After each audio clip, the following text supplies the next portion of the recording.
Suasana pagi di lapangan Asam Manis.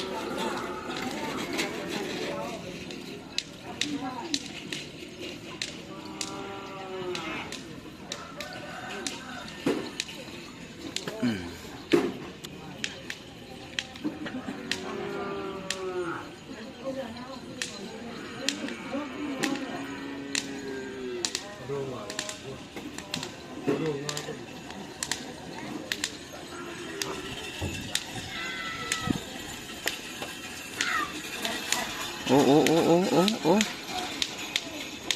Banyak suku kecil yang latihan, guys.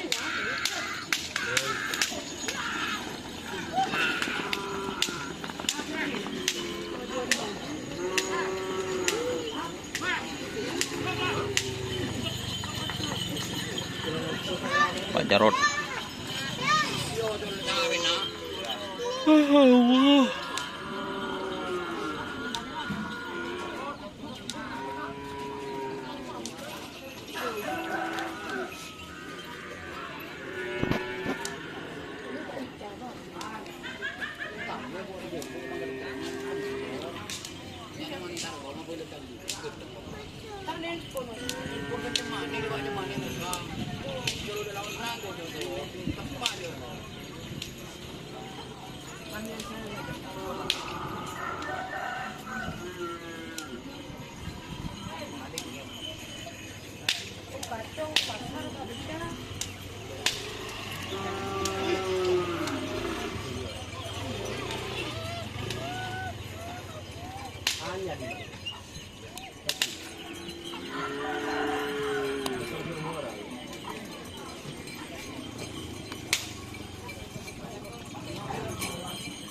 Ini ada yang mau dilepas lagi, guys.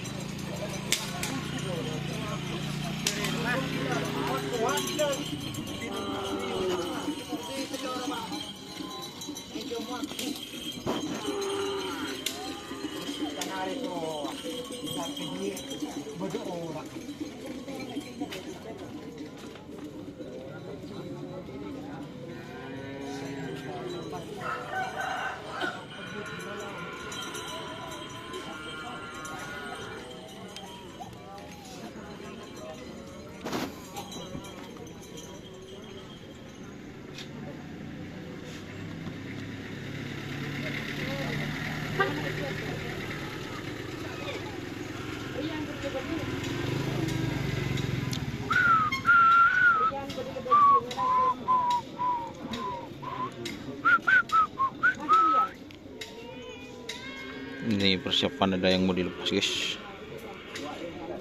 Persiapan mau dilepas. Bagaimana kelihatan? Ya.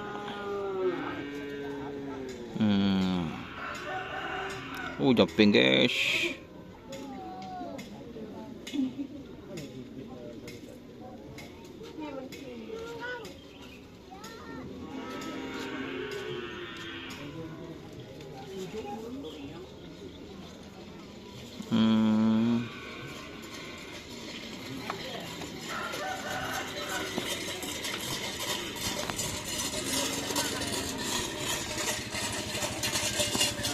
Tur.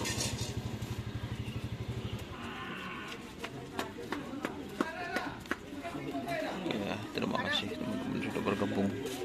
Like, komen, dan subscribe. Ikuti Facebook dan Dasar. Oke, wassalamualaikum warahmatullahi wabarakatuh.